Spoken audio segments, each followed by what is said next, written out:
যে কোনো দেশের ভাষা শুধু মোবাইলের স্ক্রিনে টাচ করবেন, অটোমেটিক বাংলা হয়ে যাবে।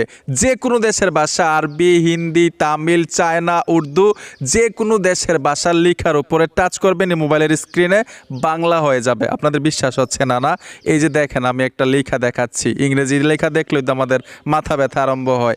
এই যে দেখেন আমি শুধু টাচ করলাম আমার স্ক্রিনের উপরে, এই যে দেখুন বাংলা হয়ে গেল।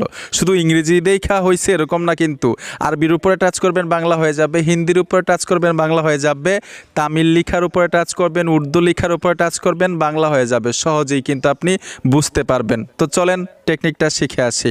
এই সেটিংসটা মোবাইলে করার জন্য ছোট্ট একটা অ্যাপ্লিকেশন লাগবে আপনার মোবাইলের মধ্যে। সোজা ফোন থেকে গুগল প্লে স্টোরে চলে আসবেন। আমি গুগল প্লে স্টোরে চলে আসলাম, উপরে সার্চ বক্স পাবেন, এইখানে লিখতে হবে টপ ট্রান্সলেট স্ক্রিন।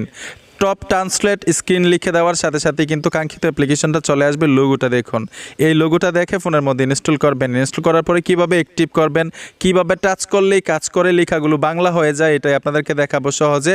আমি এখান থেকে ইনস্টল করে নিচ্ছি। এই যে দেখুন অ্যাপ্লিকেশনটা সম্পূর্ণ হয়েছে। এখান থেকে আমি ওপেনে টাচ করব। ওপেনে টাচ করার পরে কিছু পারমিশন দিতে হবে।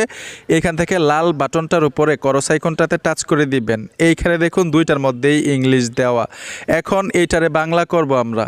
এইখানে টাচ করে, যেহেতু আমরা বাংলায় বুঝতে চাই, দ্বিতীয় অপশনটাকে আমরা বাংলা করে দিব। সবসময় বাংলা করে রাখবেন। আমি বাংলা করে দিলাম। এখন যেই লেখাটা ধরেন ইংরেজি লেখা থেকে আপনি বাংলা করবেন, এইখানে কিন্তু ইংলিশ দিয়ে রাখবেন। আপনি আরবি থেকে বাংলা করবেন লেখাটাকে, এইখানে আরবি সিলেক্ট করা থাকতে হবে।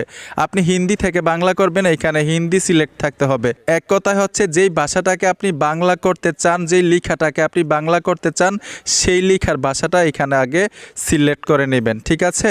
তো অলরেডি আমি ইংলিশ থেকে বাংলা করব, আমি ইংলিশ সিলেক্ট করে দিলাম। তারপর হচ্ছে এইখানে কিন্তু একটা পারমিশন দিতে হবে, এই অপশনটাতে টাচ করে দিবেন। অ্যাপের পারমিশন দিতে হবে, অ্যাকসেপ্টে চলে আসবেন। অ্যাকসেপ্টে আসার পরে অ্যাপটা চলে আসবে আর কি নিচে। তো এখান থেকে আমরা পারমিশনটা দিয়ে দিব ওই অ্যাপের। এই যে দেখুন টপ ট্রান্সলেট স্ক্রিন, এই অপশনটাতে টাচ করে দিলাম, অলওয়েজ করে দিলাম। এখন এখান থেকে ব্যাক চলে আসবো। এইখানে অফ লেখা আমরা জাস্ট অন করে দিব উপরে। এই দেখুন উপরে যদি টাচ করেন, এইখান থেকে আপনি অন করতে পারবেন। এইখানে একটা টিকমার দেওয়ার মতো অপশন চলে আসবে, টিকমার দিয়ে দিবেন, অ্যাকসেপ্টে চলে আসবেন। স্টার্ট, অলরেডি কিন্তু স্টার্ট হয়ে গেল। এখন এখান থেকে বের হয়ে আসবেন। যেই লেখাটা মানে ইংলিশ লেখাটা বাংলা করতে চাচ্ছেন, সেই ইংলিশ লেখাটাতে চলে যাবেন। এই যে দেখুন একটা ইংলিশ লেখা নিয়ে আসলাম, এখানে শুধু টাচ করবেন, দেখবেন সাথে সাথে ভাই বাংলা হয়ে গেছে। যে দেখেন খুব সহজে বাংলা করে ফেলেছি। আমি ইংলিশ থেকে বাংলা করেছি, এর জন্য প্রথমটার মধ্যে আমি ইংলিশ দিলাম। এখন যদি আরবি হয়তো আরবি সিলেক্ট রাখলাম হইলে, যদি হিন্দি হইতো, চায়না হয়তো চায়না থাকলে হইলে চায়না থেকে বাংলা হয়ে যাইতো। ঠিক না? এইভাবে খুব সহজ কিন্তু বিষয়টা। সবসময় স্ক্রিনের মধ্যে এখন এটা থাকবে।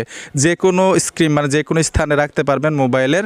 আপনার যখন দরকার লাগে এটা আপনি ব্যবহার করতে পারেন। আশা করি বুঝতে পেরেছেন। ভিডিওটা দেখে যদি উপকার হয়ে থাকে সাথে থাকবেন। দেখা হবে নতুন ভিডিওতে। আল্লাহ হাফেজ।